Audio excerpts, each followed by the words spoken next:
आइए, स्वागत है आपका अपने YouTube channel RCI the study point में। मैं अनूप द्विवेदी आप लोगों के लिए प्रैक्टिस सेट 2016 का PGT का जो पेपर है उसका हल जो है लेकर के उपस्थित हुए हैं। आशा करते हैं कि यह आपको लाभान्वित करेगा, आप में एक समझ विकसित होगी कि कैसा पेपर आता है, किस तरह से हल करना है, कितना डीप कैसे प्रश्न बनते हैं। तो यदि आपको अच्छा लगे तो लाइक और शेयर अवश्य करें। सब्सक्राइब के लिए हम नहीं कह रहे हैं, लाइक और शेयर अवश्य करें जिससे ज़्यादा से ज़्यादा लोगों को लाभ इसका मिले। देखिए, PGT 2016 का है, ये 1 फरवरी 2019 को इसका पेपर हुआ था। पहला प्रश्न है, काव्य का सर्वस्व कहा गया है। तो काव्य का सर्वस्व किसे कहा जाता है? काव्य की आत्मा माना है अलंकारवादियों ने अलंकार को।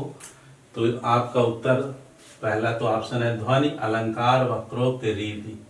तो उत्तर क्या ठीक है? अलंकार। फिर है, हमने पूरी लाइन नहीं लिखी है जिससे ज्यादा से ज्यादा प्रश्न संकलित किए जा सके। सारी बीच नारी है कि नारी बीच सारी है कि सारी ही किनारी है कि नारी की ही सारी है, पूछा गया है PGT 2016 में। अलंकार का वीडियो आपने देखा होगा, में कौन सा अलंकार है पूछा गया है। नहीं देखा है तो आप अध्ययन कर सकते हैं उससे। अन्योक्ति विरोधाभास संदेह उपमा। तो मैंने बताया था कि जहाँ उपमेय और उपमान के मध्य संशय हो, स्थिति स्पष्ट न हो सके, वहाँ संदेह अलंकार होता है। तो आपका उत्तर क्या सही होगा? संदेह। फिर है, रामदूत अतुलित बलधामा, इसमें कितनी मात्राएं हैं? छंद का एक वीडियो प्रतीक्षित है, शीघ्र ही जो है छंद के ऊपर वीडियो बनेगा जिसमें सारे छंद एक साथ संकलित करने का प्रयास करेंगे, आपको अच्छे से सिखाएंगे।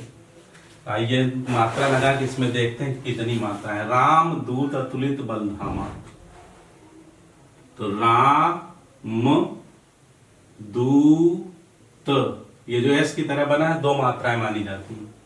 अतुलित बल धामा, ये दीर्घ है और ये ह्रस्व है। तो दीर्घ जो है 2 मात्राएं गिनी जाती। तो 2 1 3 3 6 4 10 2 12 4 16, कुल कितनी मात्राएं हैं इसमें? 16 मात्राएं। ऑप्शन में आप देखिए 22 18 8 और 16। तो पता चल गया होगा कि यह चौपाई छंद का एक चरण है और इसमें 16 मात्राएं हैं। फिर है, हिंदी जासूसी व तिलिस्मी उपन्यासों का श्री गणेश करने का श्रेय किसे प्राप्त है?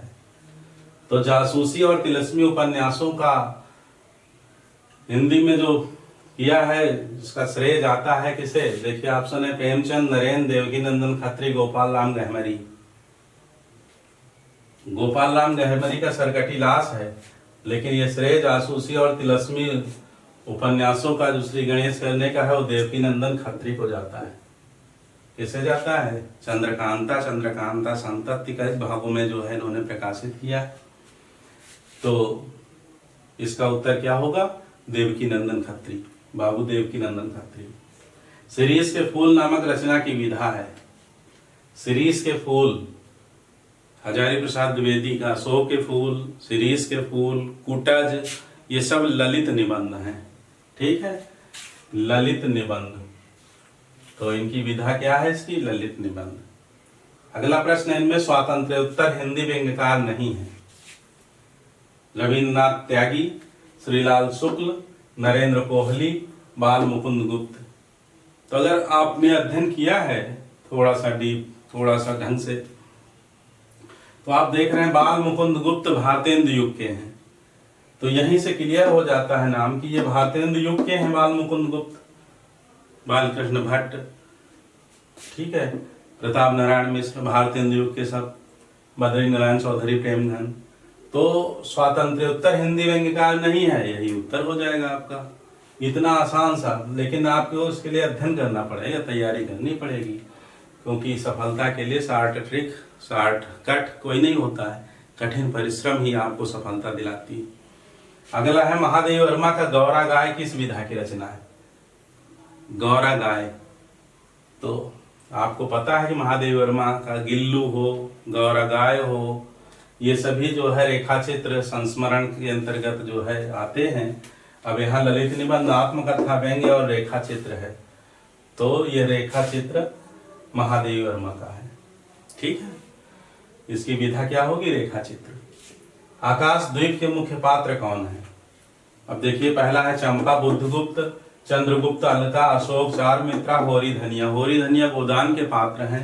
चंद्रगुप्त, अलका, चंद्रगुप्त नाटक जो जयशंकर प्रसाद का है उसके हैं। आकाशद्वीप कहानी जयशंकर प्रसाद की है और इसके प्रमुख पात्र चंपा और बुद्धगुप्त हैं। तो उत्तर क्या सही है? ए सही। ठीक है, सुंदरकांड में प्रमुख पात्र हैं, तो गोस्वामी तुलसीदास का जो विशेष वीडियो बनाया है उसमें ये प्रश्न का हमने संकलित किया था। अधिकतर प्रश्न आपको वहां मिल जाएंगे रामचरितमानस और गोस्वामी तुलसीदास से संबंधित, और जो एक ना एक प्रश्न, एक दो प्रश्न हर साल पूछे जा रहे हैं इस समय, तो आप उस वीडियो का अवलोकन कर सकते हैं। तुलसीदास विशेष करके है। ठीक है, यूट्यूब चैनल जो हमारा है RCI द स्टडी पॉइंट, उस पर आप खोज सकते हैं। सुंदरकांड में प्रमुख पात्र है तो हनुमान, भरत, कैकेयी, लक्ष्मण। हनुमान, भरत, कैकेयी, लक्ष्मण सुंदरकांड में प्रमुख पात्र। तो सीता जी की खोज करने के लिए जाते हैं हनुमान जी, समुद्र लंघन करते हैं, लंका दहन करते हैं और फिर पता लगा करके आते हैं मुद्रिका लेकर के। तो प्रमुख पात्र जो है हनुमान है सुंदरकांड के। ठीक है, कभी कभी ये प्रश्न पूछ लिया जाता है तुम कुल कितने कांड हैं? तो 7 कांड हैं। पहला बाल कांड, दूसरा अयोध्या कांड, तीसरा अरण्य कांड, चौथा किष्किंधा कांड, 5वां सुंदर कांड, 6वां लंका कांड और 7वां उत्तर कांड। ठीक है, कभी कभी पूछ लिया जाता है कौन सा संवाद उसमें नहीं है, तो उसमें भी उत्तर है राम सीता संवाद नहीं है, काकभूषुंड गरुड़ संवाद है, और भी उसमें जो संवाद दिए जाते हैं उसमें शिव पार्वती संवाद है। ठीक है, तो और अगला प्रश्न है ईश्वर के उच्चारण में जीभ का कौन सा भाग आवश्यक है? ई ए आए, इसके ये अग्र स्वर माने जाते हैं, यानी जीभ का अग्र भाग इस पे काम करता है। और आ, केवल आ, छोटा आ जो होता है, आ के उच्चारण में मध्य भाग काम करता है। और उ ए आए, इसके लिए पश्च भाग कार्य करता है जीभ का। तो ये प्रश्न आया है, और आप वर्णमाला का जो हमारा वीडियो है उसमें अवलोकन कर सकते हैं, बहुत अच्छे से विस्तार से समझाया है। ईश्वर के उच्चारण में जीभ का कौन सा भाग आवश्यक है? अग्र भाग, मध्य भाग, पश्च भाग या कोई नहीं? तो क्या उत्तर आपका होगा? अग्र भाग। अग्र भाग।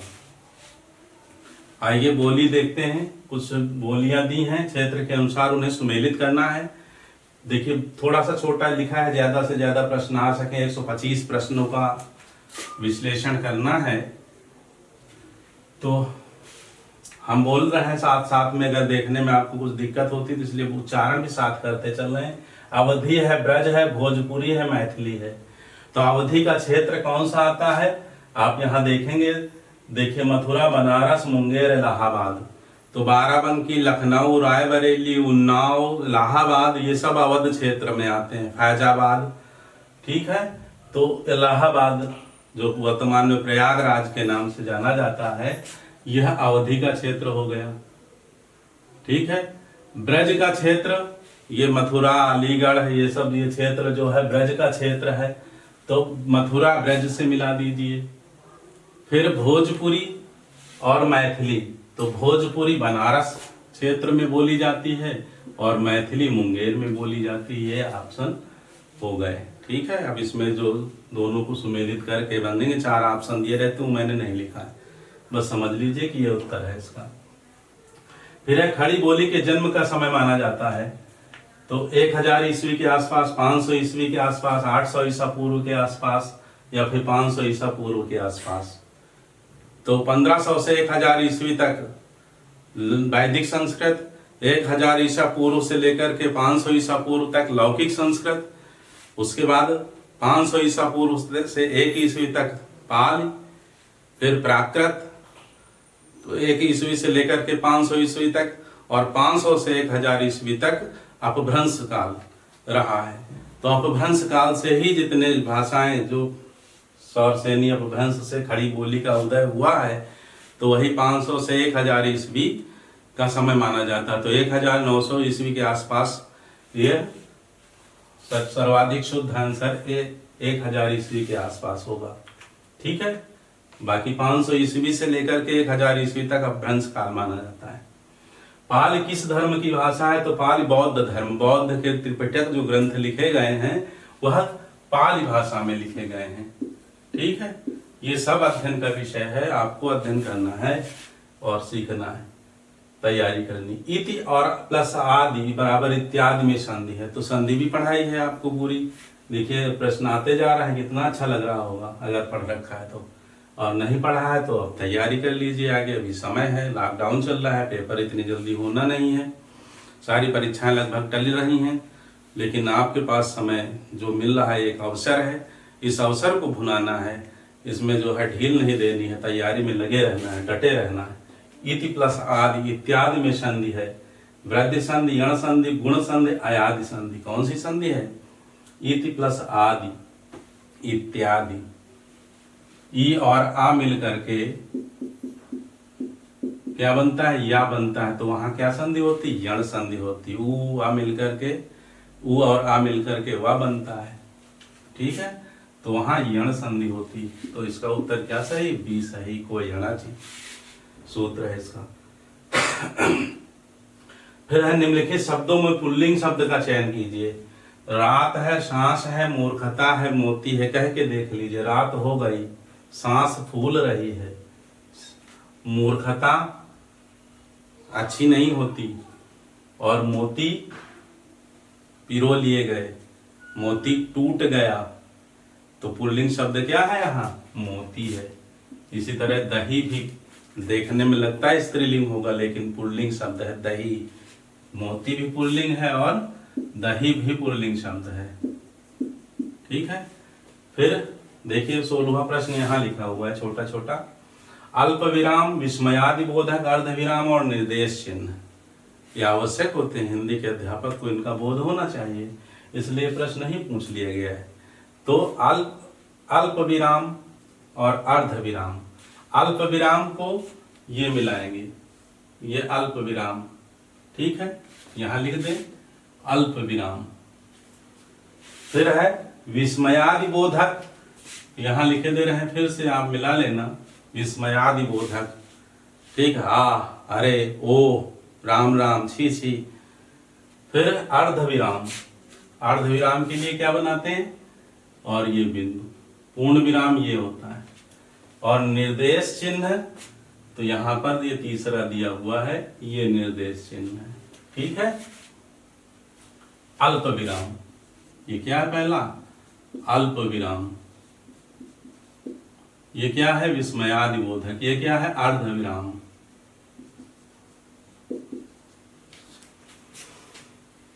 अब यहां भी मिला देते हैं, विस्मयादि बोधक, अर्ध विराम पहले से, और निर्देश चिन्ह तीसरा। फिर है राम, अशुद्ध वाक्य पहचानिए।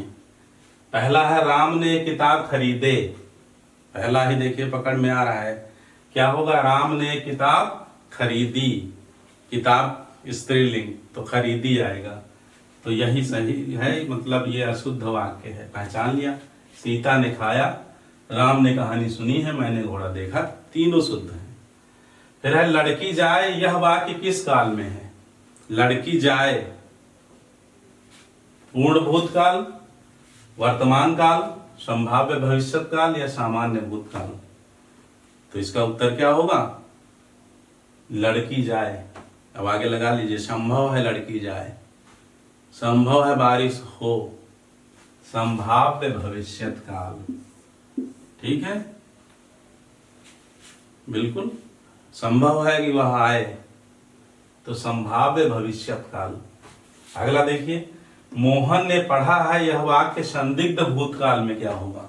संदिग्ध भूतकाल के देखिए ऑप्शन में, मोहन ने पढ़ा, मोहन ने पढ़ा होगा, मोहन पढ़ रहा था, मोहन ने पढ़ा था। संदिग्ध भूतकाल कह रहा है, माने क्लियर ना हो। मोहन ने पढ़ा था, इस पूर्ण भूत है, पूर्ण भूत, पढ़ा था पक्का, तो यहां मोहन ने पढ़ा होगा, इस संदिग्ध भूत में है। मोहन ने पढ़ा होगा, तुमने खाना खाया होगा, तुमने पुस्तक पढ़ी होगी। ठीक है, तुमने चित्र देखा होगा। तो बी सही है इसका। क्या उत्तर सही है? बी, संदिग्ध भूतकाल। फिर इनमें से जायसी की रचना नहीं है। अब आप ऑप्शन देखिए, जायसी की रचना इंपॉर्टेंट है, अच्छे से पढ़िए। बहुत कुछ कवि हैं जिन्होंने बहुत अच्छे से सारी रचनाएं पढ़नी है। पद्मावत, अखरावट, इंद्रावती, आखिरी कलाम। तो इंद्रावती नूर मोहम्मद की रचना है, और पद्मावत, अखरावट, आखिरी कलाम ये तीनों जो है जायसी की रचनाएं हैं। जायस के रहने वाले थे, रायबरेली जिला जनपद में पड़ता है जायस। उस क्षेत्र के विशेष के नाम से इन्हें मलिक मोहम्मद जायसी कहा जाने लगा। ठीक है, तो उत्तर क्या होगा? इंद्रावती नूर मोहम्मद की है। फिर है नरपत बीसल देव रासों के रचनाकार कौन है? नरपतिनाल, चंद्रबरदाई, धनपाल, जगनिक। जगनिक का परमाल रासो है, बीसल देव रासों के नरपतिनाल है। कौन है? नरपतिनाल है। फिर मोको कहाँ ढूंढे बंदे मैं तो तेरे पास में, यह किसकी पंक्ति है? मोको कहाँ ढूंढे बंदे मैं तो तेरे पास में, कबीर ने कहा है। किसने कहा है? कबीर। कबीर की पंक्ति है। ठीक है, तो और आगे देखिए। तो अगला प्रश्न है, बिनु गोपाल बैरिन भय कुंजय, यह किसका पद है? बिनु गोपाल बैरिन भय कुंजय, भाषा समझ रहे हैं किसकी है? हाँ, बिल्कुल सूरदास की। और एक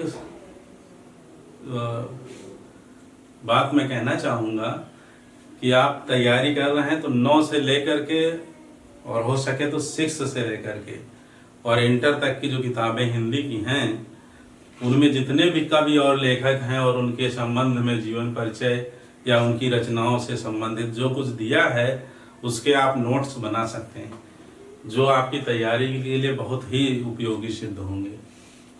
अब देखिए, पुस्तक अगर पढ़ी है या पढ़ा रहे हैं कहीं प्राइवेट, तो पंक्ति आपको पता होगी कि बिनु गोपाल बैरिन भय कुंजय, यह किसका पद है? केशवदास, सूरदास, जयशंकर प्रसाद, कबीर।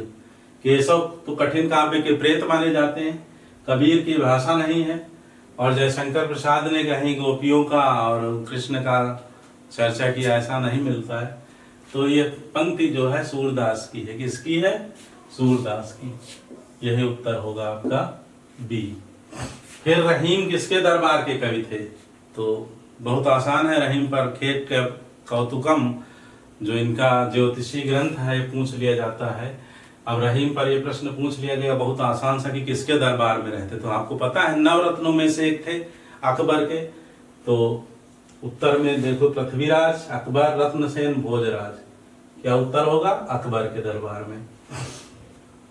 कभी कभी ये पूछ लिया जाता है, सुरती नरती नागती चाहत सब कोय, किसकी पंक्ति है? तो यह भी रहीम दास की पंक्ति है, गोस्वामी तुलसीदास के संबंध में। नदी के द्वीप किसकी रचना है? निराला, मैथिली शरणगुप्त, नागार्जुन या फिर अज्ञेय। तो क्या उत्तर होगा? नदी के द्वीप। आंगन के पार द्वार किसकी रचना है? बिल्कुल ठीक, सच्चिदानंद, हीरानंद, वात्स्यायन, अज्ञेय। कभी कभी पूरा नाम भी पूछ लिया जाता है कि अज्ञेय का पूरा नाम क्या है, याद रखिए। राम कथा पर आधारित काव्य कौन सा है? तो रश्मिरथी, भूमिजा, आत्मजयी या फिर कामायनी, बताइए। रश्मिरथी रामधारी सिंह दिनकर का है, खंड काव्य है। आत्मजयी कुंवर नारायण का है, इस पर 1995 में इन्हें व्यास सम्मान मिला। और कामायनी जयशंकर प्रसाद की है, 15 सर्गों में चिंता से लेकर आनंद सर्ग तक की कथा मन के ऊपर आधारित है। आत्मजयी नचिकेता के ऊपर आधारित है, यमराज से जो है वापस आए थे लड़ करके युद्ध, मतलब प्राण अपने लेकर के। और रश्मिरथी कर्ण के ऊपर आधारित है, रामधारी सिंह दिनकर का। तो फिर भूमिजा बचा, भूमिजा माने भूमि से जन्म लेने वाली सीता माँ। तो राम कथा पर आधारित काव्य कौन सा है? भूमिजा। ठीक है, तो यही आपका उत्तर होगा, नागार्जुन का है ये। फिर है निहार रश्मि नीरजा, काव्य संग्रह किसके हैं? निहार रश्मि नीरजा काव्य संग्रह यामा भी 1940 में लिखा है, जिस पर ज्ञानपीठ पुरस्कार मिला है। 1928, 1930, 1932। तो ये पंत के, निराला के, मुक्तिबोध के, महादेवी वर्मा के। बिल्कुल ठीक, अच्छे से आपने तैयारी की है। इसका उत्तर क्या होगा? महादेवी वर्मा। अयोध्या सिंह उपाध्याय हरिऔध का प्रसिद्ध काव्य है। कामायनी आपने जयशंकर प्रसाद नाम सुना ही अभी। कुरुक्षेत्र साकेत मैथिली शरण गुप्त का है। कुरुक्षेत्र रामधारी सिंह दिनकर का। तो प्रिय प्रवास इनका है। भगवान श्री कृष्ण जब चले जाते हैं मथुरा, गोकुल से, वृंदावन से, तो प्रिय प्रवास महाकाव्य अयोध्या सिंह उपाध्याय का है। ठीक है। बाबू श्याम सुंदर दास किस रूप में प्रसिद्ध हैं? प्रयोगवादी कवि, छायावादी कवि, व्यंग्य लेखक या आलोचक?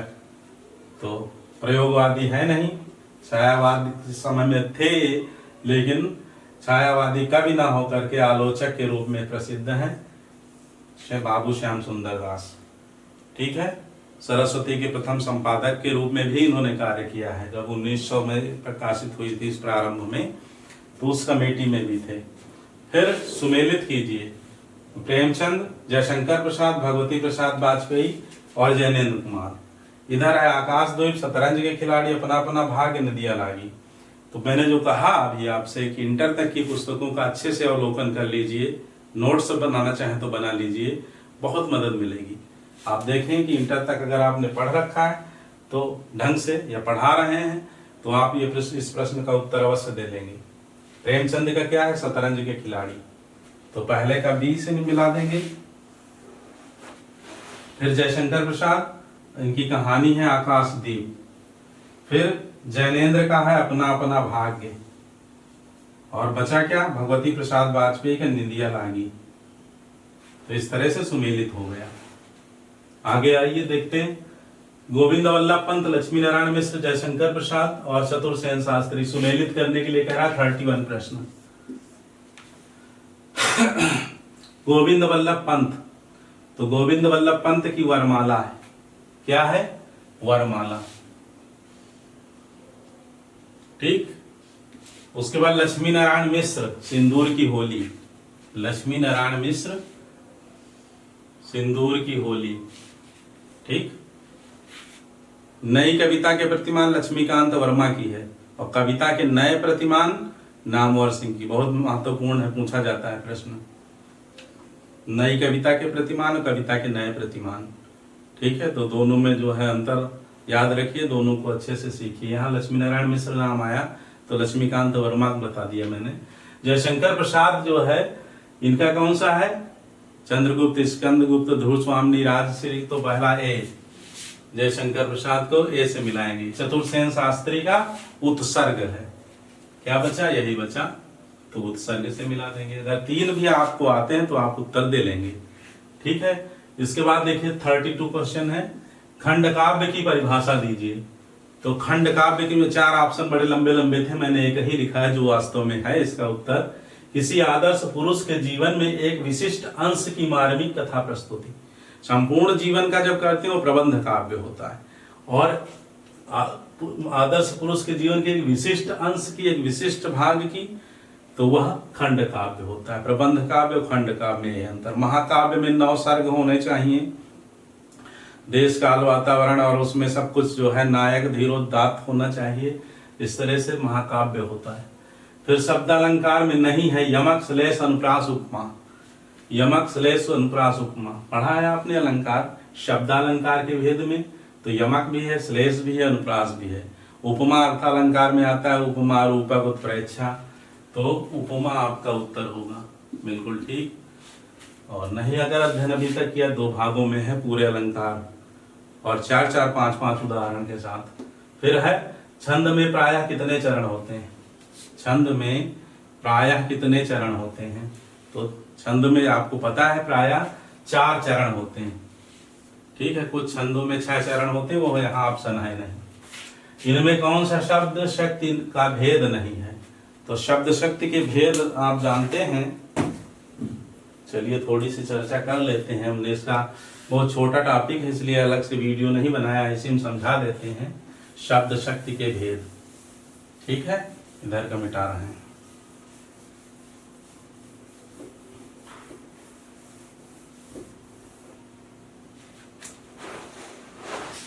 शब्द शक्ति। ठीक है, शब्दों में आपको मालूम है शक्ति होती है। जैसे छोटे छोटे बच्चों को ले जा करके आतंकवादी बना देते हैं लोग शब्दों के द्वारा, ऐसे कान फूंक देते हैं। ठीक है, इसी तरह से महिलाएं भी कान फूंक करके घर में आग लगा देती हैं। तो शब्द शक्ति। अब शब्द शक्ति के भेद कितने हैं? पहला है अभिधा, दूसरा है लक्षणा और तीसरा है व्यंजना। ठीक है, अभिधा का तात्पर्य है सीधा अर्थ निकाले, सीधा सा अर्थ। राम जाता है मैं खाता हूं, वह पढ़ता है वे गीत गा रहे हैं। ठीक है, वह लखनऊ जा रहा है, वह बीमार है आदि। अभिधा शब्द शक्ति। लक्षणा से लक्ष्यार्थ निकलता है। जैसे कहा जाए वह तो पूरा ऊंट है, अर्थात वह बहुत लंबा है। ठीक है, वह तो पूरा गधा है, अर्थात वह मूर्ख है। और व्यंजना से व्यंजनार्थ निकलता है। जैसे गंगा में गांव, गंगा में गांव। अब गंगा में गांव का अभिधा से सीधे अर्थ निकालोगे तो गंगा नदी के बीच में गांव संभव नहीं है। लक्षणा से निकालोगे तो गंगा के किनारे गांव। और व्यंजना से अर्थ निकलेगा कि ऐसा गांव जहाँ नालियां नहीं बजा रही, कूड़े ढेर नहीं लगे हैं सड़क पर गलियों में। ठीक है, यानी गंगा के समान पवित्र गांव। तो ये व्यंजना से अर्थ निकला। तो शब्द शक्ति के 3 भेद हैं, अभिधा, लक्षणा और व्यंजना। ठीक है, ये छोटा सा टॉपिक था, इसी में इसी के साथ हो गया। फिर इसमें कह रहा है प्रश्न, इनमें से कौन शब्द शक्ति का भेद नहीं है? तो अभिधा, व्यंजना, लक्षणा तीनों हैं, श्रोता नहीं है। कौन सा नहीं है? श्रोता नहीं है। फिर है सुमेलित कीजिए। हजारी प्रसाद द्विवेदी राष्ट्र का स्वरूप, बनारसी दास चतुर्वेदी वसंत आ गया, वासुदेव शरण अग्रवाल दांत, प्रताप नारायण मिश्र मेरी तीर्थ यात्रा। तो पहला हजारी प्रसाद द्विवेदी का है वसंत आ गया। ठीक है, कुटज, अशोक के फूल, ये सब हजारी प्रसाद द्विवेदी के निबंध हैं। और अशोक के फूल, कुटज, रीस के फूल। बनारसी दास चतुर्वेदी फिर है वासुदेव शरण अग्रवाल। वासुदेव शरण अग्रवाल इंटर में है राष्ट्र का स्वरूप। और प्रताप नारायण मिश्र का दांत है, दांत भाव, मुक्ष, बात, वृद्ध, महिला, ये बालक, ये सभी जो हैं इनके निबंध हैं। फिर बचा क्या? बनारसी दास चतुर्वेदी का मेरी तीर्थ यात्रा। ठीक है, ये हो गया। हजारी प्रसाद द्विवेदी का वसंत आ गया, बनारसी दास चतुर्वेदी की मेरी तीर्थ यात्रा, वासुदेव शरण अग्रवाल का राष्ट्र का स्वरूप और प्रताप नारायण मिश्र का दांत भाव मोक्ष पूछा जाता है कई बार। ठीक है, तो इस पर जो है प्रताप नारायण मिश्र के सारे निबंध याद कर लीजिए, लिख लीजिए कहीं।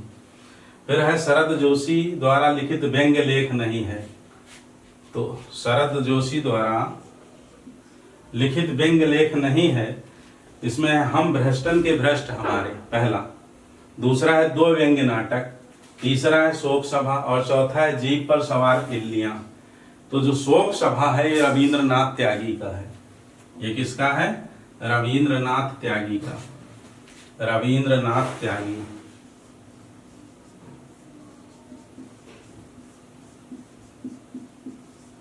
शोक सभा। बाकी हम भ्रष्टन के भ्रष्ट हमारे, 2 व्यंग्य नाटक और जीप पर सवार इल्लियां, ये जो है शरद जोशी व्यंग्यकार हैं, तो इनके व्यंग्य हैं। ठीक है ना। फिर इनमें से कौन सी रचना आत्मकथा है? अब देखिए, ठेले पर हिमालय निबंध है धर्मवीर भारती का। निंदा रस हरिशंकर परसाई का निबंध है। आखिरी चट्टान जो है यात्रा वृत्तांत है मोहन राकेश का। ठीक है, गोवा से कन्याकुमारी तक की यात्रा का। तो ये आखिरी चट्टान मोहन राकेश का हो गया। तो बचा क्या फिर? बचपन पहला। ये गांधी जी ने अपनी आत्मकथा लिखी बचपन में कि मैंने क्या क्या किया, बीड़ी पी, झूठ बोला, क्या क्या नहीं किया, क्या किया। तो बचपन जो है ये आत्मकथा है। ठीक है, आत्मकथा है किसकी? गांधी जी की। गांधी जी की आत्मकथा है बचपन। याद रखिए। फिर है किसने ध्वनि को सर्वप्रथम काव्यात्मा माना है? तो ध्वनि को काव्यात्मा मानने वाले ध्वन्यालोक जिसने लिखा है, किसने लिखा है याद कीजिए, दिमाग पर जोर डालिए। जयदेव भोजराज भरत मुनि आनंदवर्धन, बिल्कुल ठीक उत्तर आपने दिया है, आनंदवर्धन। ध्वन्यालोक इनका प्रसिद्ध ग्रंथ है, ठीक है, और इन्होंने ध्वनि को आत्मा माना है। फिर है कनक कनक के जग प्रसिद्ध, देखिए पंक्तियां पूछी गई, बहुत इतना कठिन नहीं पेपर रहता है, केवल हमारी घबराहट, हमारे जो डर एक रहता है कि पता नहीं कितने प्रश्न सही हो, आज का दिन हमारा कैसा हो। बड़े इत्मीनान से पढ़े, तो उसके पहले ही इतनी तैयारी कर लीजिए कि बड़े इत्मीनान से आप बैठ करके पूरे आत्मविश्वास के साथ पेपर दे सकें। ऐसे प्रश्न देखिए आते हैं, कनक कनक ते सौ गुनी मादकता का बिनु गोपाल बैरिंग भाई कुंजे, कितने आसान है। कनक कनक ते सौ गुनी मादकता अधिका या खाए बौराए जगवा पाए, बौरा कौन सा अलंकार पूछा गया है, कितना जग प्रसिद्ध पंक्तियां हैं। यमक अलंकार बताने की जरूरत नहीं, सबको पता है। पहले कनक का अर्थ है धतूरा, दूसरे कनक का सोना, हो गए। और आगे देखिए अगला प्रश्न देखिए 41, पा ध्वनि का उच्चारण स्थान है। पा बोल करके देख लीजिए, याद हो जाएगा अथवा याद आ जाएगा, नहीं तो वीडियो में तो बनाया ही है मैंने। कत मुदव शॉर्टकट हमने बताया था, कंठ से काखा गा घंग, तालव्य से चाछा जा य, मूर्धन से टाठा डा ढाणा, और ओष्ठ से पाभा बाभा मा, कत मुदव। ठीक है, तो 5 वर्ग, पांचों के लिए ये। तो पा ध्वनि का उच्चारण स्थान क्या होगा? मूर्धन, तालव्य, दंत या ओष्ठ है। बिल्कुल ठीक, ओष्ठ होगा। ठीक, फिर इनमें कौन सी बोली पश्चिमी हिंदी वर्ग की नहीं है? पश्चिमी हिंदी वर्ग अवधी, ब्रज, बुंदेली, कन्नौजी। अवधी पूर्वी हिंदी के अंतर्गत आती है। ठीक है, सौर सैन्य अपभ्रंश से पश्चिमी हिंदी, राजस्थानी हिंदी और पहाड़ी हिंदी, 3। और इनकी बोलियां जो पश्चिमी हिंदी की हैं वो कारवी या खड़ी बोली पहली, दूसरी ब्रज, तीसरी बुंदेली, चौथी कन्नौजी और 5वीं जो इसमें होगी हरियाणवी। तो ये 5 जो हैं ये पश्चिमी हिंदी की बोलियां हैं। ठीक, उसके बाद राजस्थानी हिंदी, उसमें मारवाड़ी, जयपुरी या ढूंढाड़ी, मालवी और मेवाती, ये 4 बोलियां हैं इसकी राजस्थानी हिंदी की। किस अपभ्रंश से हुई विकसित हुई है? शौर सैनी अपभ्रंश। और तीसरी है पहाड़ी हिंदी। पहाड़ी हिंदी भी शौर सैनी अपभ्रंश से विकसित हुई है और उसकी 2 बोलियां हैं, कुमाऊनी और गढ़वाली। ठीक, फिर उसके बाद अर्धमागधी अपभ्रंश से पूर्वी हिंदी का विकास हुआ। पूर्वी हिंदी के अंतर्गत अवधी, बघेली और छत्तीसगढ़ी 3 बोलियां हैं। और फिर है मागधी अपभ्रंश, और मागधी से बिहारी हिंदी का विकास हुआ है और जिसमें भोजपुरी, मगही और मैथिली 3 बोलियां आती हैं। ठीक है, तो सारी जितनी बोलियां और अपभ्रंश हैं ये रहे आपके सामने। अब इसमें से पूछा जा रहा है कि इनमें कौन सी बोली पश्चिमी हिंदी वर्ग की नहीं है, तो आपका क्या उत्तर होगा? अवधी, क्योंकि अवधी पूर्वी हिंदी के अंतर्गत आती है। अवधी, बघेली, छत्तीसगढ़ी याद रखिए। भोजपुरी, मगही, मैथिली ये 3 मागधी के अंतर्गत आती हैं और बिहारी हिंदी। ठीक, बिहारी हिंदी और मागधी अपभ्रंश। ठीक है, अर्धमागधी अपभ्रंश से पूर्वी हिंदी, अवधी, बघेली, छत्तीसगढ़ी।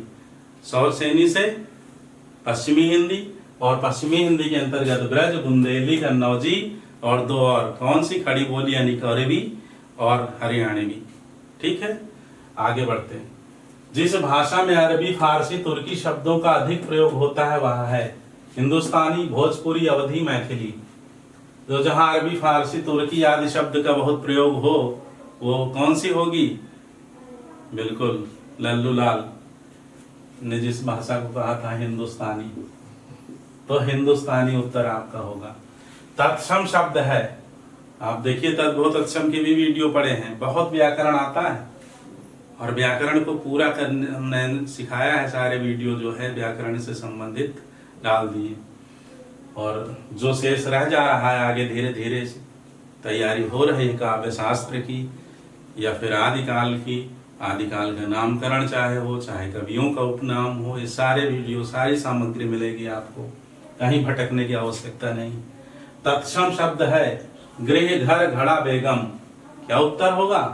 बिल्कुल ठीक, ग्रह ही है, पहले ही गृह, गृह तत्सम है, घर उसका तद्भव है। सज्जन का संधि विच्छेद है, सज्जन पढ़ा है संधि आपने, सत प्लस जन, ठीक, व्यंजन संधि, सज्जन, यही इसका उत्तर ठीक है। 4 ऑप्शन है, सद प्लस जन, सा प्लस जन, सत प्लस जन, सज प्लस जन। अब देखिए कितने क्लोज ऑप्शन रहते हैं। आपने ठीक से यदि अध्ययन किया है तो आप सही उत्तर देंगे, घबराएंगे नहीं, वहां डरेंगे नहीं। और ये तैयारी में कमी रह गई है, आत्मविश्वास में कमी है, तो आता हुआ भी प्रश्न गलत हो जाता है, करके आएंगे और फिर हाथ मल के पछताना ही शेष रहेगा। इसलिए अच्छे से तैयारी कीजिए, अभी समय है। हम तो यही कहेंगे, सही वर्तनी छांटिए। देखिए कितना बहुत कठिन है क्या? अतिवृष्टि, अतिवृष्टि है, अतिवृष्टि है और अतिवृष्टि है, तो अतिवृष्टि, अतिवृष्टि, इसमें से कौन सा सही है? अतिवृष्टि। इनमें तो वृष्टि वृष्टि लिखा है, तो पहला ही सही है, अतिवृष्टि। बस हो गया, 4 नंबर मिलेंगे अब। 125 प्रश्न, 500 अंक टीजीटी के लिए, 4 अंक का एक प्रश्न। इंटरव्यू नहीं है, और पीजीटी में इंटरव्यू है तो उसमें भी वही 3.14। मैंने पत्र लिखा, वाक्य में पत्र कौन सा कारक है? कारक मैंने सिखाया है, कर्ता ने कर्म को करण से संप्रदान के लिए अपादान के द्वारा अलग होने के अर्थ में, ठीक है। तो मैंने पत्र लिखा, वाक्य में पत्र कौन सा कारक है? तो मैंने पत्र को लिखा, ऐसे कर लीजिए। क्या लिखा? पत्र को लिखा। तो कर्ता ने कर्म को, कौन सा कारक हो गया? कर्म कारक। तो आंसर हो जाएगा कर्म कारक, ठीक है। कर्मणा यम विप्रय दिशा संप्रदानम, ध्रुवम पाए अपादानम, अलग होने के अर्थ में, ठीक है। आधारो अधिकरणम, अधिकरण कारक का सूत्र है। फिर है शुद्ध वाक्य पहचानिए। मैं तुमको देखा, क्या शुद्ध इसका होना चाहिए? मैंने तुमको देखा, लेकिन नहीं है तो यह शुद्ध है। राम ने लिख चुका, ने अनावश्यक है इसलिए अशुद्ध है। मोहन ने रोटी खाई, और अगला है गोपाल मुझे 2 कलम दिए, तो गोपाल ने मुझे 2 कलम दिए, इसलिए यह भी अशुद्ध। मैंने तुमको देखा, ये नहीं तो ये अशुद्ध। और राम ने लिख चुका तो ने अनावश्यक है, तो शुद्ध क्या है? मोहन ने रोटी खाई। जिसे किसी बात को जानने की इच्छा हो उसे कहते हैं, वाक्यांश के लिए एक शब्द का भी वीडियो है, ठीक है। जिसे किसी बात को जानने की इच्छा उसे क्या कहेंगे? और वाक्य शुद्धि का भी वीडियो है, मतलब व्याकरण तो पूरा हो गया है, आप पढ़िए केवल। जिसे किसी बात को जानने की इच्छा उसे कहते हैं।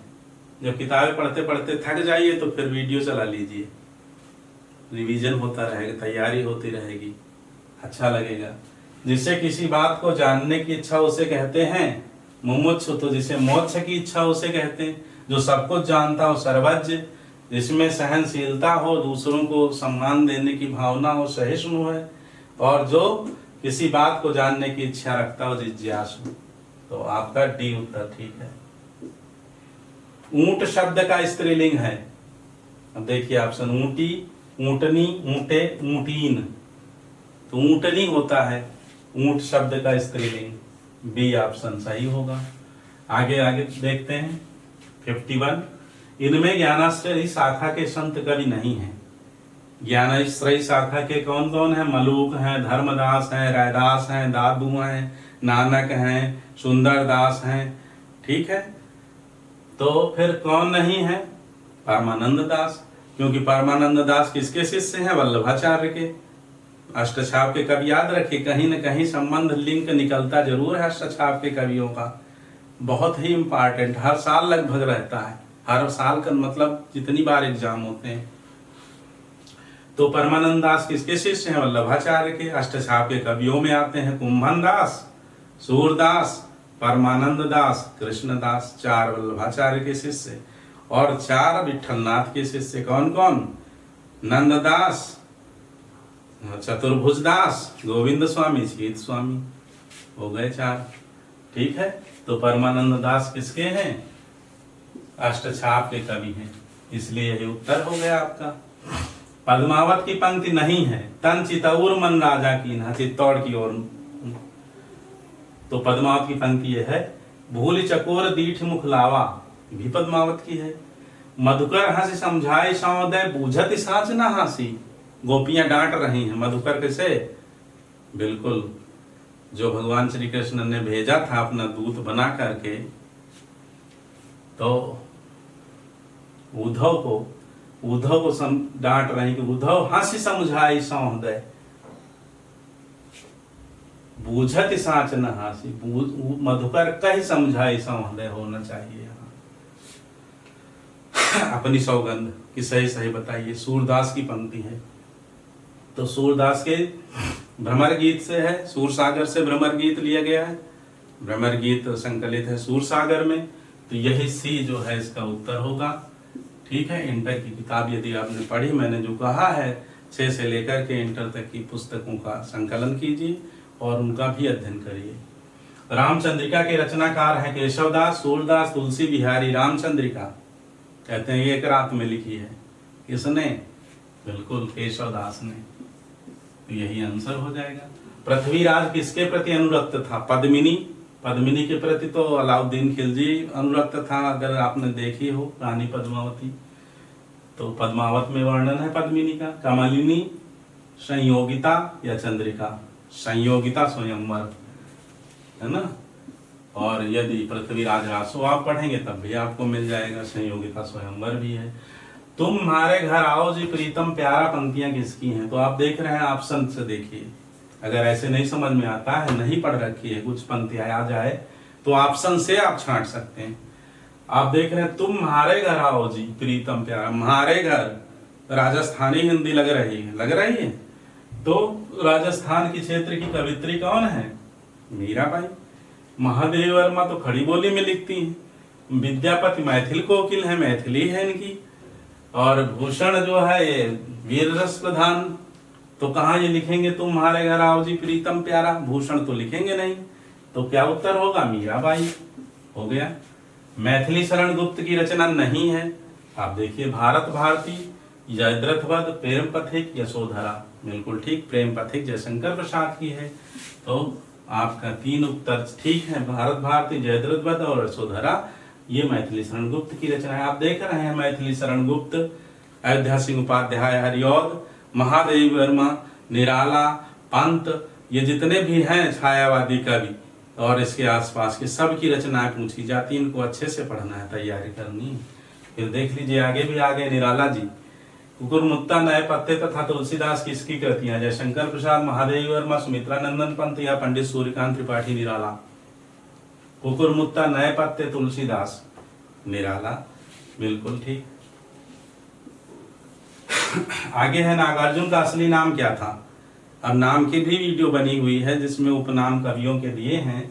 कमलनाथ मिश्र, राजनाथ मिश्र, वैद्यनाथ मिश्र या रामनाथ मिश्र शर्मा? हम नहीं बताएंगे, आप बताइए। ठीक है, हम लगा देते हैं निशान। वैद्यनाथ मिश्र नई कविता के तीसरे शतक के कवि हैं। अब देखिए, तीसरे शतक के भले सारे कवि ना आपको पता हो, लेकिन आप थोड़ा सा दिमाग पे जोर डालें, घबराने और हड़बड़ाने की जरूरत नहीं है। देखिए, महादेवी वर्मा किसी शतक में नहीं, राम कुमार वर्मा किसी शतक में नहीं, और पंत सुमित्रा नंदन पंत जी भी किसी शतक के कवि नहीं, तो फिर बचा क्या? केदारनाथ सिंह। तो तीसरे नई कविता के तीसरे सप्ताह के कवि हैं केदारनाथ सिंह, हो गया। ठीक है, यही इसका आंसर है। फिर अलंकारों के कितने भेद हैं? 8। पहला ऑप्शन है ए 8, बी 12, सी 6 और डी 3। क्या सही है उत्तर? 8? अरे नहीं भाई, 3। शब्दालंकार, अर्थालंकार, उभयालंकार। जहां शब्द काव्य को चमत्कृत करें शब्दालंकार, जहां अर्थ चमत्कृत करें अर्थालंकार, जहां दोनों करें उभयालंकार। तो कितने भेद हो गए? 3। देख लीजिए ना वीडियो, और लोग लाइक करिए, शेयर भी करिए, बार बार नहीं कहेंगे। वृंदावन लाल वर्मा का प्रसिद्ध उपन्यास है दादा कामरेड, यशपाल का है। मृगनयनी, बिल्कुल यही है, मृगनयनी वृंदावन लाल वर्मा। विराटा की पद्मिनी, ये भी वृंदावन लाल वर्मा का है। तो आपका उत्तर क्या है इसका? बी, मृगनयनी। अगला प्रश्न देखिए, आदमी का बच्चा कहानी का मुख्य पात्र कौन है? तो आदमी का बच्चा ये यशपाल की कहानी है, और इसमें बग्गा साहब और उनकी पुत्री डॉली की कहानी। तो इसका उत्तर होगा ए, बग्गा साहब। फिर युगे युगे क्रांति के रचनाकार हैं। युगे युगे क्रांति नाटक के रचनाकार विष्णु प्रभाकर, जैनेन्द्र, बालकृष्ण भट्ट या शरद जोशी। तो क्या होगा? युगे युगे क्रांति के विष्णु प्रभाकर हैं। कुहासा और किरण, टूटते परवेश, ये सब नाटक विष्णु प्रभाकर के हैं। फिर आचार्य वामन के अनुसार काव्य के कितने गुण हैं? तो आचार्य वामन ने शब्द के आधार पर और अर्थ के आधार पर 12, 9, 20 या 3 कितने गुणों, काव्य गुणों की चर्चा की है? 20। ठीक है, शब्द के आधार पर और अर्थ के आधार पर 10, 10, 20। इसके अतिरिक्त भरत मुनि और दंडी ने 10-10 काव्य गुण माने हैं। भोजराज ने 24 माने और भिखारी दास ने 10 काव्य गुण माने। लिख दे यहां, भोजराज 24, भिखारी दास 10 और भरत मुनि भामा, भरत मुनि ने 10, भामा ने 10 और वामन ने 10 शब्द के आधार पर और 10 अर्थ के आधार पर 20 काव्य गुण माने हैं। ये काव्य गुण है, भरत मुनि, भोजराज, भिखारी दास, भामा, वामन। ठीक है,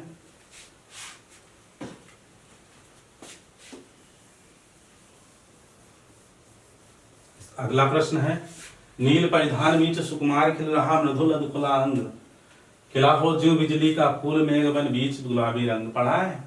जयशंकर प्रसाद की पंक्तियां हैं, कामायनी से हैं, और इसमें कह रहा है काव्य गुण कौन सा है? तो कौन सा काव्य गुण है इसमें?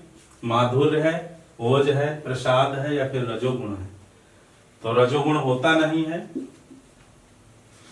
माधुर्य और प्रसाद, माधुर्य, ओज और प्रसाद काव्य गुण जो प्रमुख 3, उसमें से पहला है माधुर्य,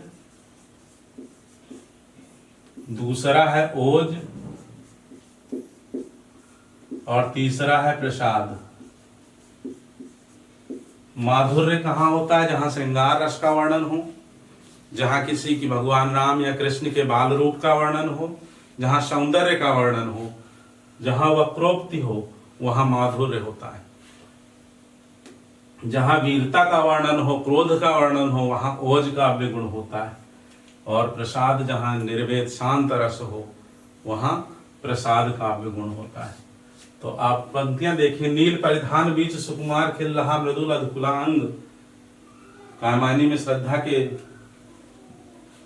सौंदर्य का वर्णन है। खिला हो जो बिजली का फूल मेघ बन बीच गुलाबी रंग, तो यहाँ कौन सा गुण होगा? माधुर्य गुण। फिर है काव्य दोषों के कितने प्रकार बताए गए हैं?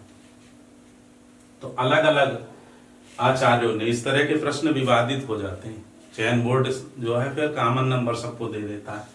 अलग अलग विद्वानों ने काव्य दोष अलग अलग बताए हैं। चलिए यहां लिख देते हैं कुछ।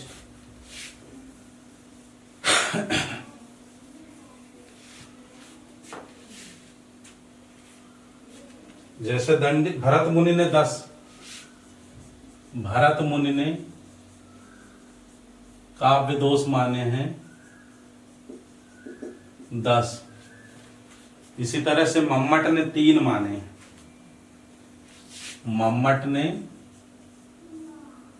3, वामन ने 2 काव्य दोष माने हैं और भिखारी दास ने 4 काव्य दोष माने। भिखारी दास ने 4 काव्य दोष माने।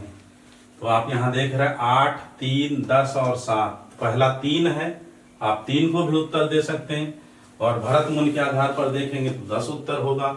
इसलिए इस तरह के प्रश्न विवादित हो जाते हैं। 3 भी माने हैं और 10 भी माने हैं। ठीक है। कबीरा खड़ा बाजार में नाटक के रचयिता कौन है? कबीरा खड़ा बाजार में इसका नाटक है भीष्म साहनी का।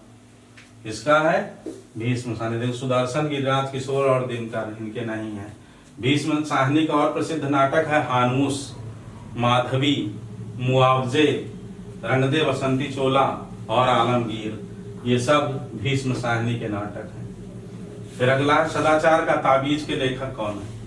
तो सदाचार का ताबीज हरिशंकर परसाई की रचना है। फिर क्रोध निबंध के लेखक कौन है?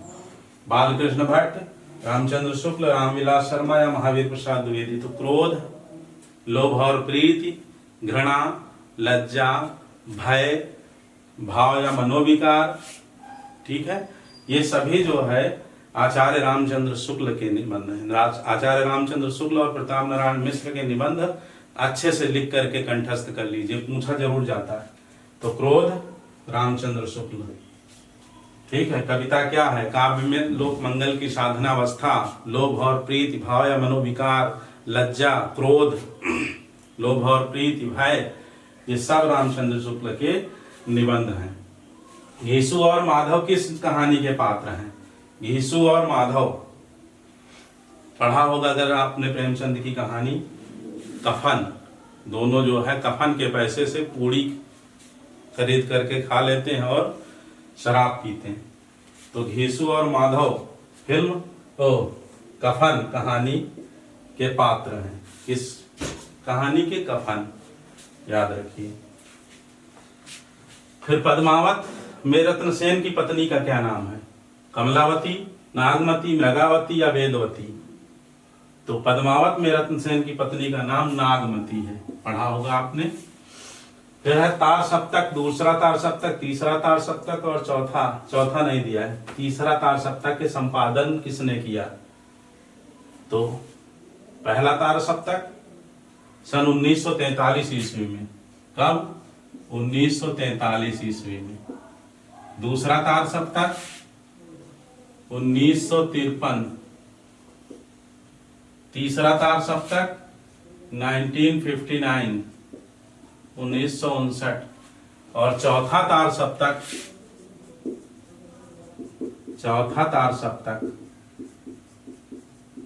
तार सप्तक पर एक प्रश्न अवश्य बनता है, कभी कभी के पूछ लेते हैं उसमें संकलित।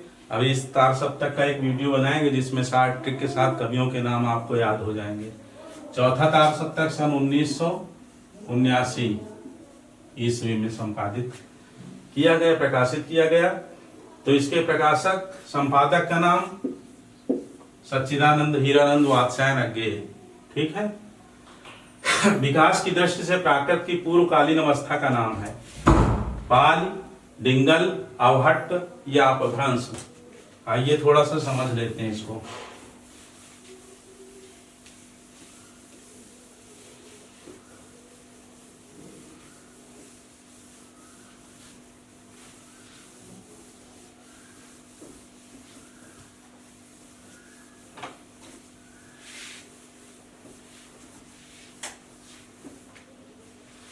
विकास की दृष्टि से प्राकृत की पूर्वकालीन अवस्था। तो सबसे पहले वैदिक संस्कृत। वैदिक संस्कृत कब से कब तक? 1500 ईसा पूर्व से 1000 ईसा पूर्व तक। उसके बाद लौकिक संस्कृत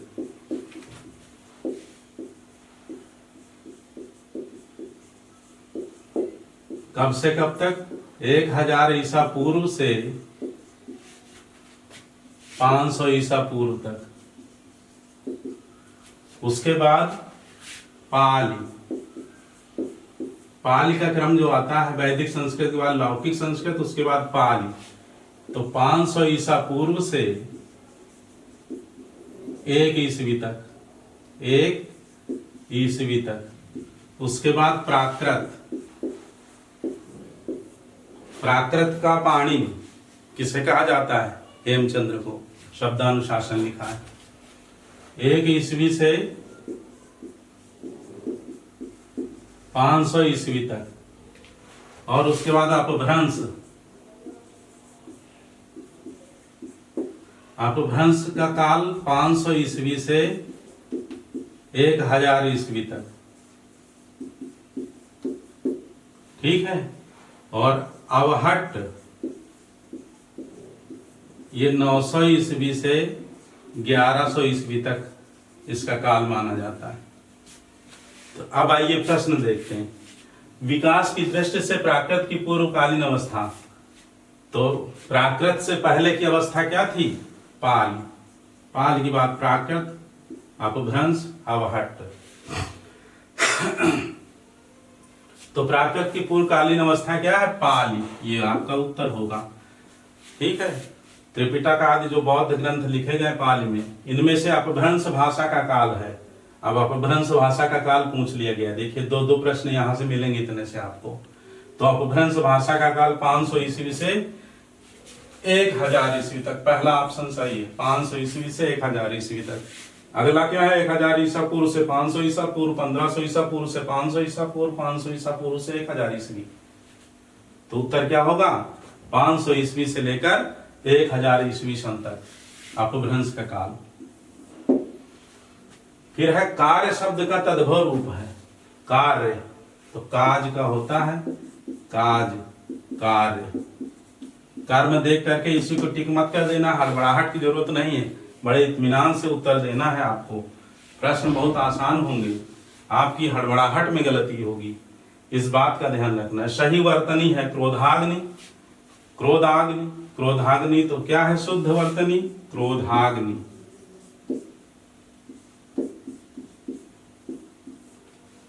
तो उत्तर ए सही होगा। फिर यथाशक्ति में कौन सा समास है? यथाशक्ति, यथाक्रम। यथाक्रम हो, यथाशक्ति हो, यथा सामर्थ्य हो, यथा योग्य हो, हाथों हाथ हो, दिनों दिन हो, रातों रात हो, कानों कान हो, बातों बात हो, भर पेट हो, भर सक हो। क्या होता है? कौन सी शब्द शक्ति होती है? वो समास होता है अव्ययी भाव, अव्ययी भाव समास। फिर कह रहा है कारकों को विभक्तियों के साथ जोड़िए। तो कारक आपने पढ़ा होगा, नहीं पढ़ा है तो देख लीजिए। कर्ता ने, कारक में क्या चलता है?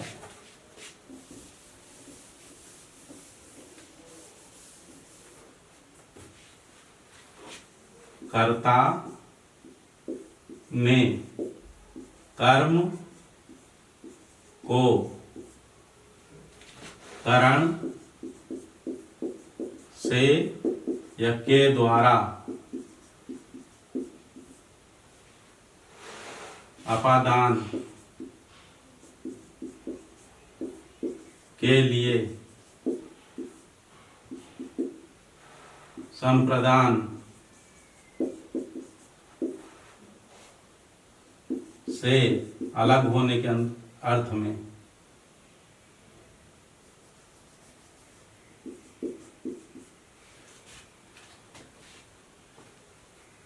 कर्ता ने कर्म को करण से के द्वारा अपादान से अलग होने के अर्थ में।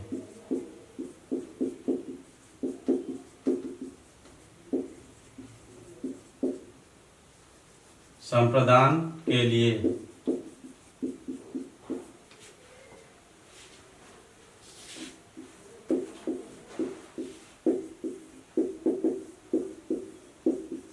संबंध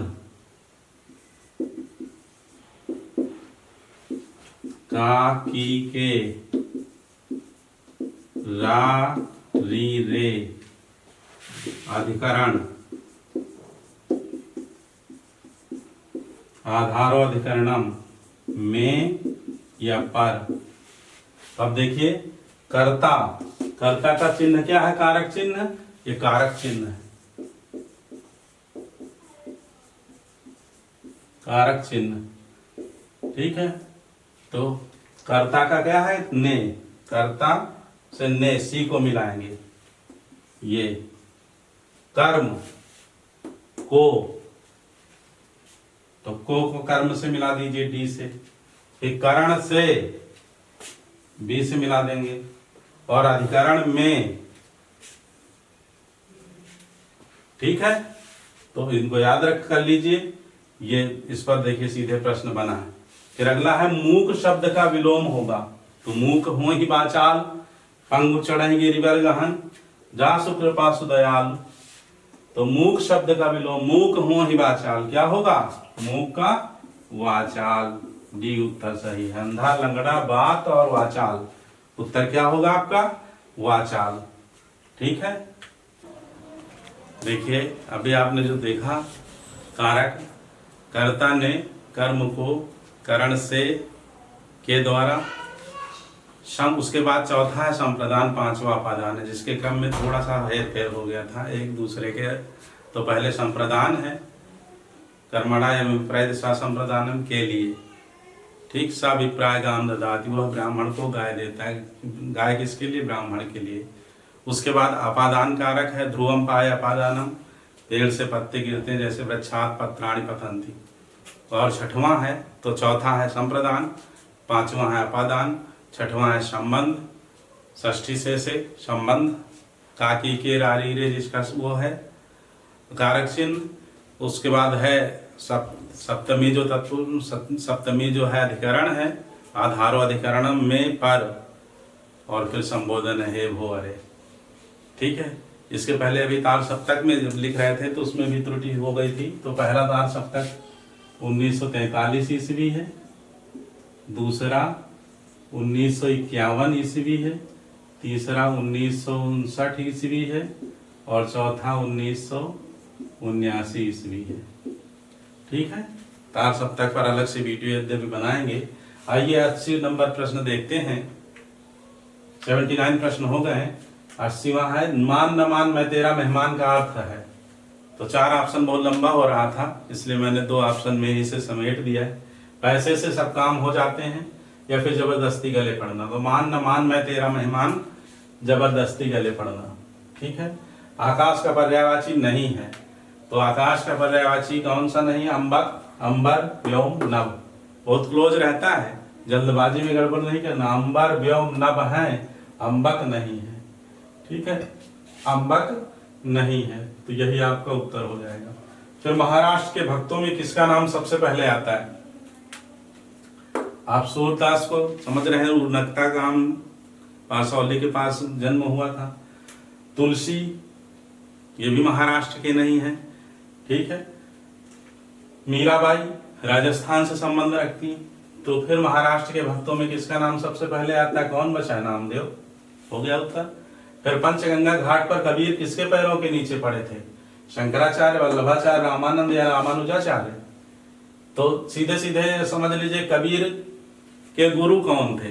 ऐसे प्रश्न न पूछ के थोड़ा सा घुमा दिया कि पंचगंगा घाट पर कबीर किसके पैरों के नीचे, जिनको अपना गुरु बनाना चाह रहे थे, अपने को हीन दीन समझ रहे थे कि हम गुरु शिष्य बनाए या ना बनाए, तो कौन थे वो महापुरुष? बिल्कुल ठीक, आचार्य ये रामानंद जी के पैरों के नीचे पड़े थे। सूरदास किसके शिष्य थे? देखिए कैसे अष्टछाप के कवि तो बहुत महत्वपूर्ण है, बहुत ही महत्वपूर्ण। सूरदास किसके शिष्य थे? शंकराचार्य, वल्लभाचार्य, कृष्णाचार्य, रामानुजाचार्य। तो क्या उत्तर होगा? सूरदास वल्लभाचार्य के शिष्य थे। बिल्कुल, कुम्भन दास वल्लभाचार्य के हैं। अष्टछाप के कवियों में सूरदास हैं, कृष्णदास, परमानंद दास 4 हैं, और नंददास, चतुर्भुज दास, गोविंद स्वामी, चीत स्वामी, ये इनके पुत्र विठलनाथ के हैं वल्लभाचार्य के। तो 8 हो गए। अब देखिए इनमें से तुलसीदास की रचना नहीं है। कवितावली, गीतावली, विनय पत्रिका, रामचंद्रिका। तुलसीदास विशेष का वीडियो आप अवलोकित कर सकते हैं, देख सकते हैं। उसमें जो है तुलसीदास से संबंधित जितने भी प्रश्न बन सकते हैं प्रयास संकलित करने का किया है, बहुत महत्वपूर्ण वीडियो है।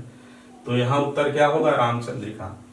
रीतिकाल के मुख्य कवियों में है रीतिकाल के कवियों में खुसरो है, रहीम है, पलटू दास है, मतीराम है। खुसरो को आप जानते हैं आदिकाल के कवि हैं। पहेलियां और मुकरियां और खड़ी बोली हिंदी के दर्शन इनके इसमें होते हैं। फिर रहीम भक्ति काल के कवि हैं, और पलटू दास भक्ति काल के ही निर्गुण शाखा के हैं पलटू दास, ठीक है। और मतीराम रीतिकाल के कवियों में से कौन आता है? मतीराम रीतिबद्ध कवियों में है। रीतिबद्ध कवियों में मतीराम का नाम आता है। रीतिबद्ध, रीतिमुक्त, रीति सिद्ध, 3 तरह के हैं इसमें कवि। भारतेंदु का नाटक नहीं है तो भारतेंदु के नाटक भी रट डालिए। जैसे आप आचार्य रामचंद्र शुक्ल, प्रताप नारायण मिश्र का निबंध रटेंगे, ऐसे ही भारतेंदु के नाटक भी रटना है आपको। तो भारत दुर्दशा, प्रेम जोगिनी, चंद्रावली, नील देवी, वैदिकी हिंसा, हिंसा न भवति, तो ये जो है भारतेंदु के नाटक है। और राजश्री जो है, राजश्री जन्मेजय का नाग यज्ञ, चंद्रगुप्त, स्कंदगुप्त, ध्रुवस्वामिनी, एक घूंट, ये करुणालय किसके हैं? जयशंकर प्रसाद के। तो दोनों की तैयारी, जयशंकर प्रसाद के भी नाटक और जयशंकर और भारतेंदु हरिश्चंद्र के नाटक अच्छे से तैयार करिए। हालावाद के प्रतिष्ठित कवि हैं, तो हालावाद के प्रसिद्ध आप जानते हैं। हालावाद मधुशाला किसने लिखी है? हरिवंश राय बच्चन ने। नरेश मेहता, हरिवंश राय बच्चन, धूमिल नागर। जो इतना आसान पेपर होता है, बहुत कठिन नहीं होता है।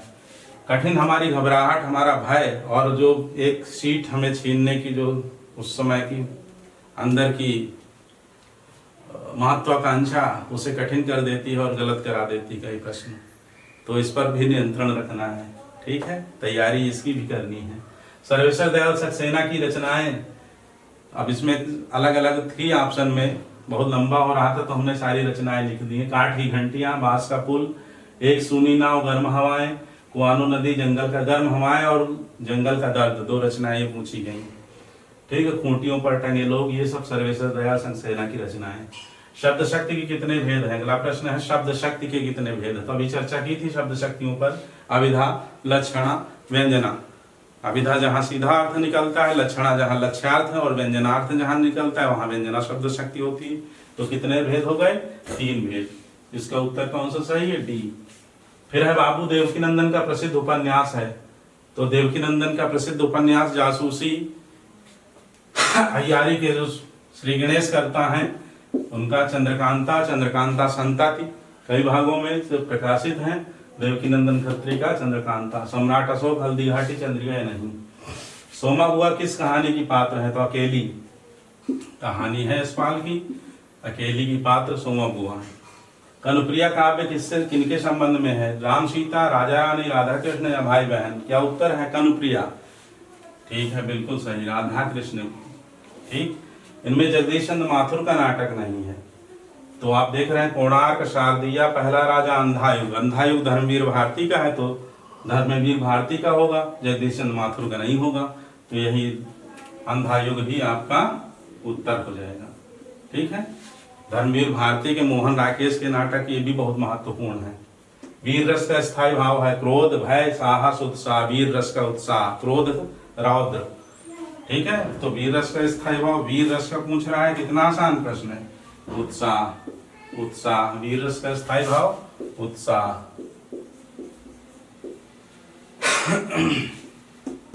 तुलसी रघुवीर प्रिया समझानी के बैठ विलंब लपंटक काढ़े, यहाँ कौन सा रस है? तो देखिए, पुरते निकसी रघुवीर बधु धरधीर दय मगमे डगद्वय।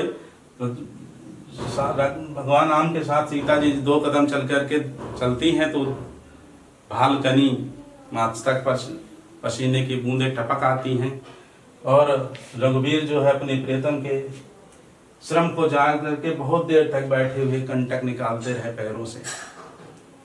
तो इसमें कौन सा रस है? करुण है, श्रृंगार है, विभत्स है, अवीर है? वीर तो यहाँ कुछ नहीं, विभत्स भी यहाँ नहीं है, करुण भी नहीं है, श्रृंगार रस है। कौन सा रस है? श्रृंगार रस। आइए शेष प्रश्न 96 हो गए और 125 में जो बचे हैं शेष देखते हैं। देखिए अगला प्रश्न 97, गीतिका छंद का उदाहरण है। छंद अभी नहीं पढ़ाया है हमने, छंद का आगामी वीडियो बनेगा, छंद और ये तार सप्तक पर। तो इसमें मात्राएं जब लगाएंगे तो गीतिका छंद में 26 मात्राएं होती हैं और 26 मात्राएं इस पे आएंगे। हे प्रभु आनंद दाता ज्ञान हमको दीजिए, तो सी जो है यह गीतिका छंद है। फिर अगला कह रहा है कि सुमेलित करिए श्लेष, उत्प्रेक्षा, अतिशयोक्ति और दृष्टांत अलंकार। अब इसमें सुमेलित करना, तो श्लेष कहाँ होता है? एक शब्द के अनेक अर्थ, जहां एक शब्द के अनेक अर्थ हों। उत्प्रेक्षा कहाँ होता है? जहां उपमेय उपमान के मध्य, उपमेय उपमान के मध्य संभावना व्यक्त की जाए, संभावना व्यक्त की जाए। अतिशयोक्ति कहाँ होता है? बढ़ा चढ़ा करके वर्णन हो, बढ़ा चढ़ा कर वर्णन। यही था सामने जो मिलाना था, आप उठा के देख सकते हैं शिल्पी से। और दृष्टांत जहां उपमेय उपमान के मध्य बिंब प्रतिबिंब भाव हो, बिंब प्रतिबिंब भाव। कहाँ किसके मध्य? उपमेय उपमान के मध्य, ठीक। बिंब प्रतिबिंब भाव हो, वहां दृष्टांत अलंकार होता है। इनमें से संकलन त्रय में किसकी गणना नहीं है? बहुत महत्वपूर्ण प्रश्न है, टीजीटी में और पीजीटी में कई बार ये दोहराया गया है। समय संकलन, स्थान संकलन, प्रभाव संकलन, कार्य संकलन। तो प्रभाव संकलन नहीं होता है। समय या काल संकलन, स्थान संकलन और कार्य संकलन, ये तीन संकलन त्रय में आते हैं। संकलन त्रय तीन में इसकी गणना की जाती है, समय, स्थान, कार्य। फिर आखिरी चट्टान की विधा क्या है? आखिरी चट्टान मोहन राकेश का की ये रचना है आखिरी चट्टान, और दिसंबर 1952 से लेकर के जनवरी 1953 तक इन्होंने गोवा से कन्याकुमारी तक यात्रा की और समुद्र के अंदर जहां 10-12 किलोमीटर अंदर चट्टान है, जहां पर बैठकर स्वामी विवेकानंद ने तप किया था, ध्यान लगाया था, उसे आखिरी चट्टान जो है ये विधा यात्रा वृत्तांत है जो इन्होंने यात्रा की थी, इसलिए इसका उत्तर यात्रा वृत्तांत होगा। समीक्षा संस्मरण कहानी नहीं है, ठीक है। आखिरी चट्टान मोहन राकेश। भारत दुर्दशा के रचनाकार कौन है? मैंने कहा था भारतेंदु जी के सारे नाटक पढ़ना है, प्रसाद के पढ़ना है, ठीक है। आचार्य रामचंद्र शुक्ल और प्रताप नारायण मिश्र के सारे निबंध पढ़ना है, याद करना है। तो सी इसका होगा भारतेंदु हरिश्चंद्र। फिर अगला है अमृतलाल नागर द्वारा रचित यशपाल बड़ा ठोस आदमी है की विधा क्या है? संस्मरण, रिपोर्टाज, कहानी या आत्मकथा?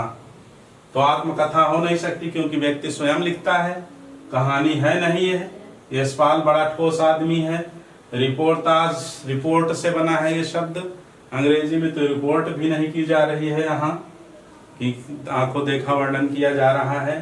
तो शेष क्या बचता है फिर? संस्मरण। ऐसे सोचिए, इस तरह से आपका सही उत्तर मिल जाएगा, संस्मरण, यही उत्तर है।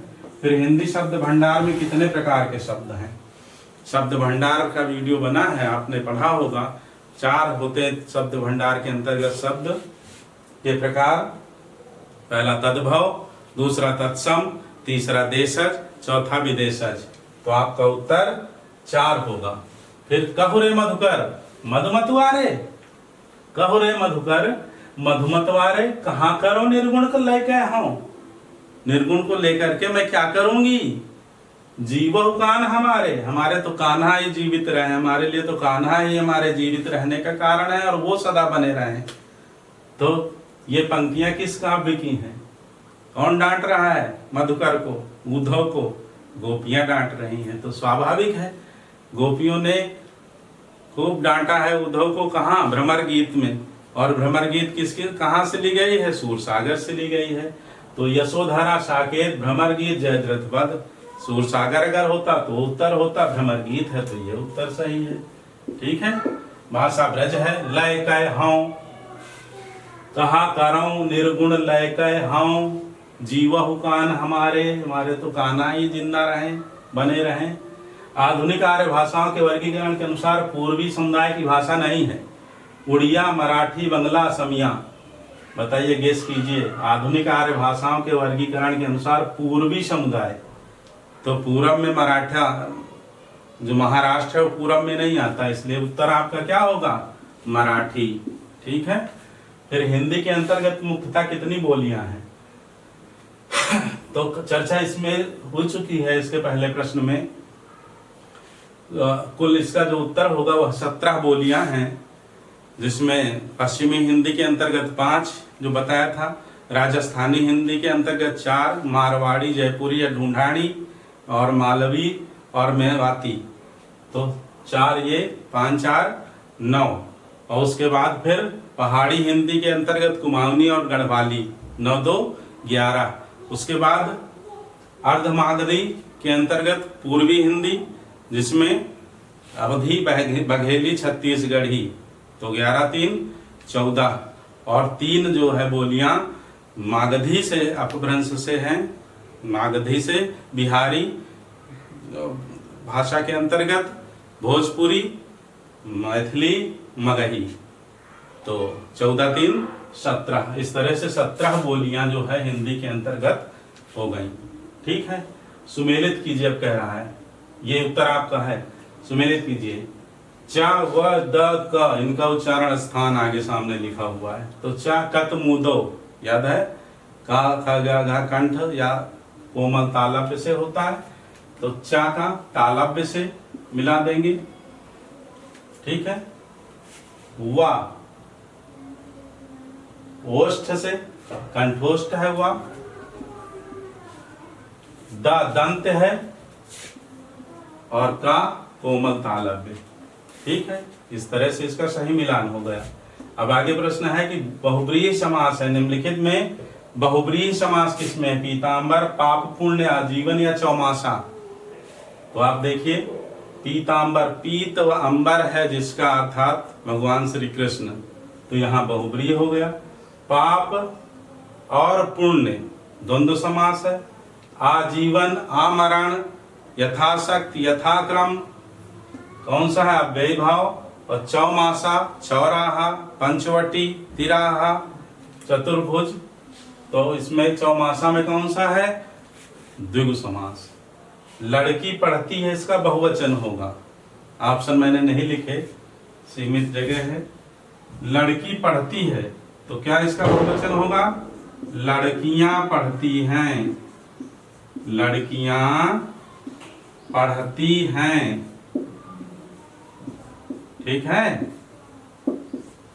लड़कियां पढ़ती हैं हो गया बहुवचन। आगे जरा सुमेलित कीजिए। शैल, अम्ब, सदन, अनल। शैल पर्वत को कहते हैं, तो पहाड़ से मिला दीजिए इसे। अम्ब जल होता है, जल का पर्यायवाची यहाँ नीर लिखा है, इसे मिला दीजिए। सदन घर होता है, घर का गेह लिखा है, तो मिला दीजिए। और यानी आपके पर्यायवाची का यहाँ टेस्ट हुआ है इसमें कि आपका कितना ज्ञान है। तो पर्यायवाची 2 भागों में बने हुआ है वीडियो, आप अवलोकन कर सकते हैं। अनल आग है, आग का पावक, तो यहाँ सारे पर्यायवाची शब्द लिखे हैं। फिर आज सुमेलित कीजिए। रामचरितमानस की भाषा, देखिए बहुत बार और कई बार जो है रामचरितमानस से गोस्वामी तुलसीदास से प्रश्न बनते हैं, इसलिए मेरा ये आपसे कहना है कि आप रामचरितमानस या तुलसी से संबंधित उत्तर देने के लिए तुलसीदास विशेष वीडियो सर्च कर लीजिए। RCI द स्टडी पॉइंट जो चैनल है हमारा यूट्यूब, और उस पर उसको देख लीजिए एक बार।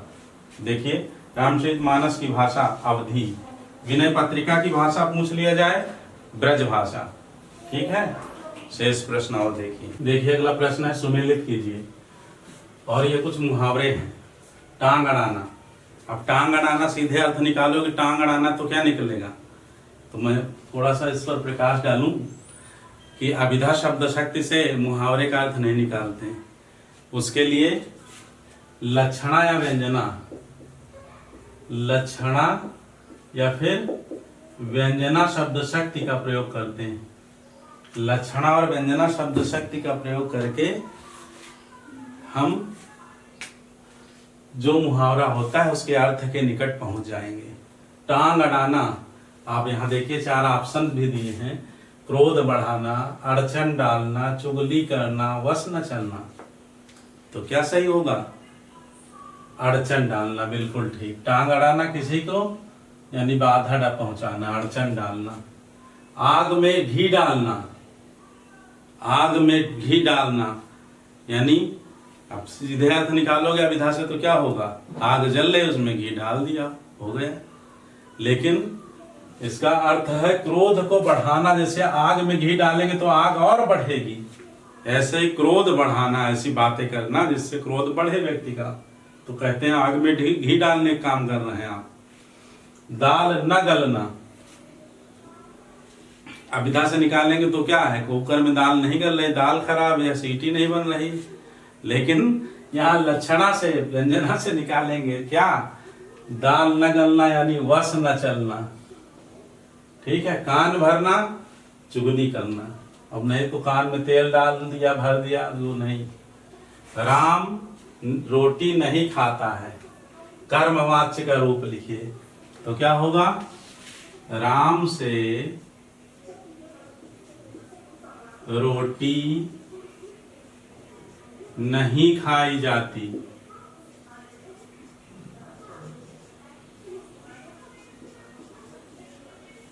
ठीक, ये इसका कर्मवाच्य हो गया। फिर अगला देखिए प्रश्न है, पृथ्वीराज रासो का कवि कौन है? तो पृथ्वीराज रासो बहुत प्रसिद्ध ग्रंथ है, विवादित भी है। इसकी रचना है चंद्रबरदाई की, प्रसाद की नहीं है, जायसी की नहीं है। जायसी तो पद्मावत अखरावट आखिरी कलाम है। ठीक है। विद्यापति किसके आश्रित कवि थे? तो विद्यापति जो है 2 राजाओं के यहाँ रहे, शिव सिंह के यहाँ और कीर्ति सिंह के यहाँ। ऐसे प्रश्नों को फिर आयोग गलत मान करके या फिर सही मान करके सबको समान अंक देता है। शिव सिंह और कीर्ति सिंह दोनों राजा। फिर आगे अगला प्रश्न, रामचरितमानस में कितने कांड हैं? तो रामचरितमानस में बाल कांड, अयोध्या कांड, अरण्य कांड, किष्किंधा कांड, सुंदर कांड, लंका कांड, उत्तर कांड। ठीक, 7 कांड। बाल, अयोध्या, अरण्य, किष्किंधा, सुंदर, लंका, उत्तर। बिहारी ने करीब कितने दोहे लिखे हैं?